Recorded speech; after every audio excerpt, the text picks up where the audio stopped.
21st century historians and educators tend to glorify the development of public education in the mid-19th century, which for those of us in the United States is the development of public education through Horace Mann. Modern educational philosophies such as progressive education, cultural literacy, and differentiated learning, however, existed in these primers before the evolution of the school system, and thus challenged the notion that 18th and 19th century textbook writers and teachers forced memorization upon school children. The combination of the alphabet and scripture has long existed in printed form. The earliest British primer was the Catechism of Christian Religion, taught in schools, and was printed in Edinburgh in 1591. This was followed by the work of the Irish Bishop Bedell in 1631, and the Catechism for Young Children, appointed by the Act of the Church of Scotland in 1636. The Christian martyr, George Fox, released his primer and catechism with several delightful things in 1670. 17th century primers typically contained catechisms from the denomination, publishing the work and an alphabet. Common themes included the fragile nature of human life and the providential dangers of disobedience. When the Puritans emigrated to the Americas, they were able to create catechisms void of any Anglican influence. The New England ministers relished the challenge. Cotton Mather, one of the most prominent ministers in the United States or colonial America, noted that few pastors of mankind ever took such pains at catechizing as had been taken by our New England divines. Now let any man living read the most judicious and elaborate catechism published. The New England Primer was first released between 1687 and 1690 by printer Benjamin Harris. He had escaped to Boston in 1686 in order to avoid the ascendancy of Catholicism under James II. The work was largely influenced by Harrison's work, The Protestant Tutor, which we can see up here, which was intended to instill anti-papist tendencies in children. The Protestant Tutor contained the alphabet, the syllabarium, or the alphabet of lessons, the Lord's Prayer, the Apostles' Creed, 10 Commandments, the names of the books of the Bible, and a poem of John Rogers with a picture of his burning and execution. This work was the first reading primer designed specifically for the American colonies. The New England Primer was incredibly successful.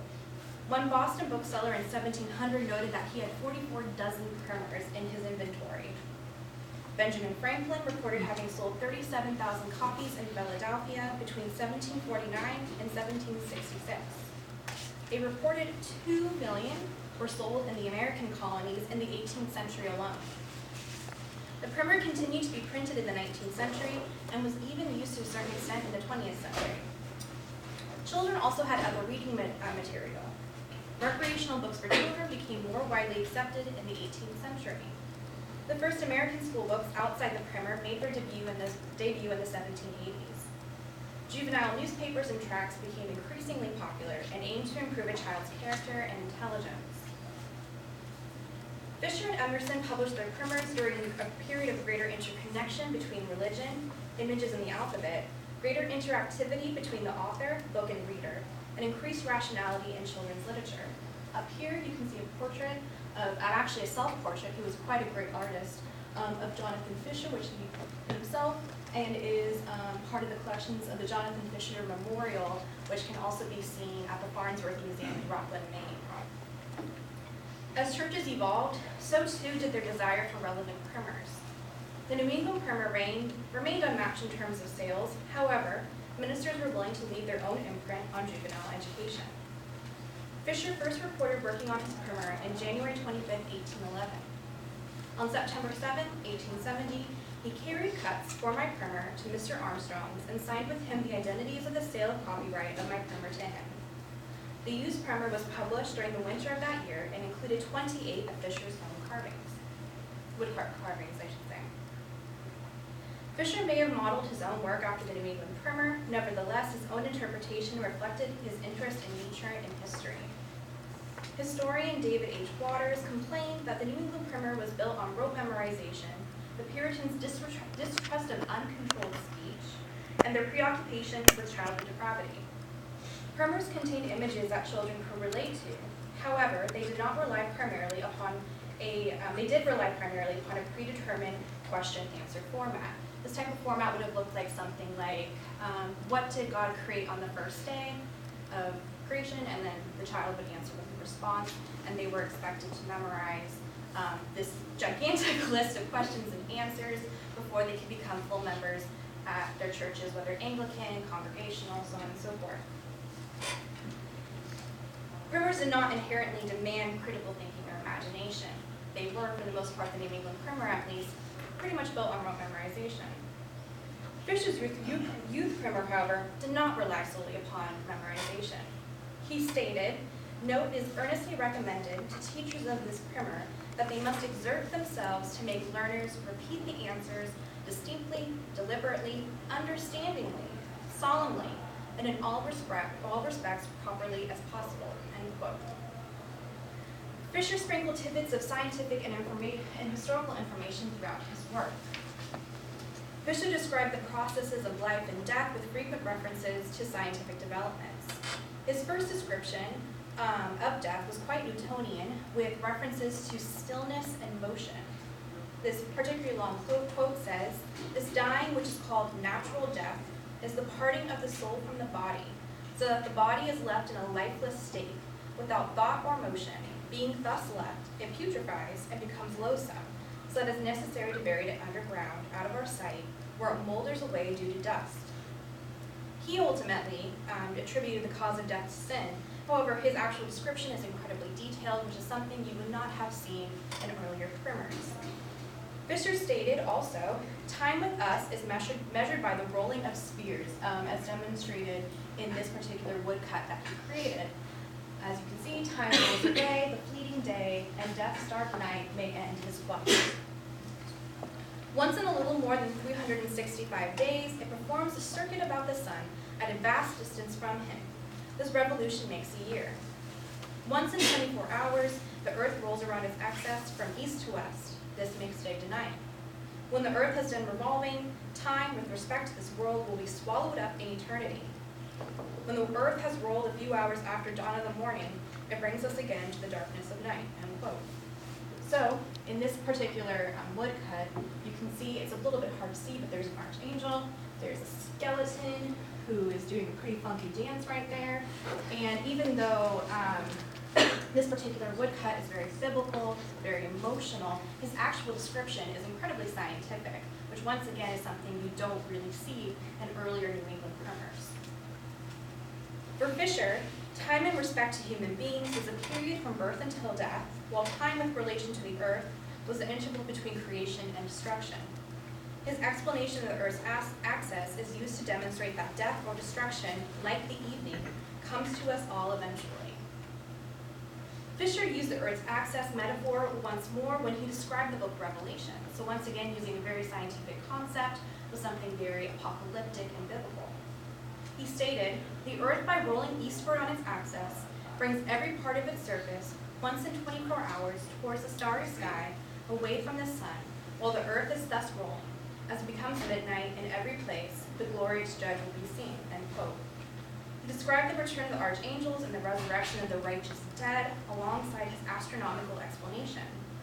He wished to convey to his readers that the heavens were a creation of God and could be used to understand and appreciate not only science, but God's heavenly plan.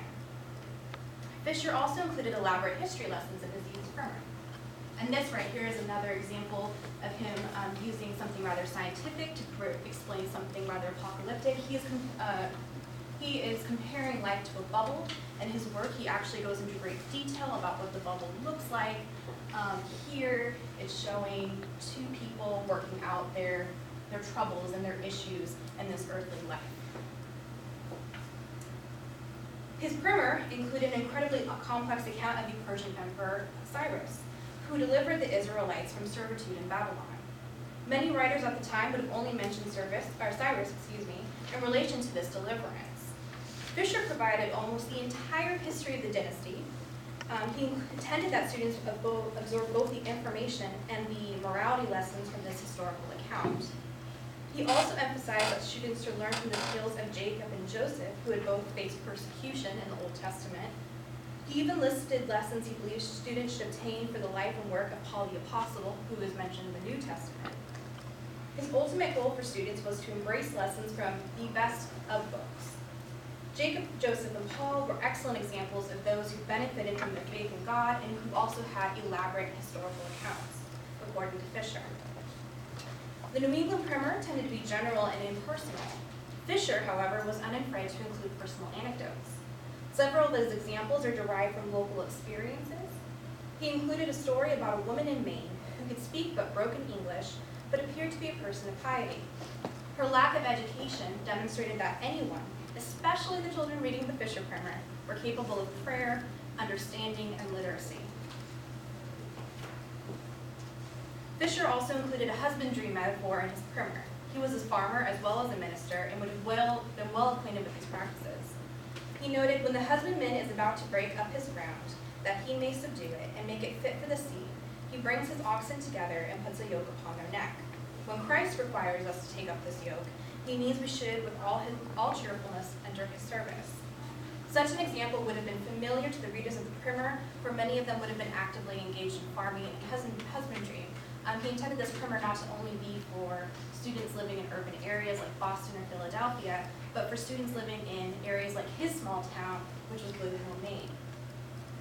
The Emerson primer contained fewer historical and scientific anecdotes, but plenty of advice for teachers and parents. Emerson hoped that this edition of the Assembly's Catechism will be found at least as valuable for children as any in print, and that young people will derive much instruction and Christians unspeakable satisfaction from carefully consulting the numerous scriptures referred to.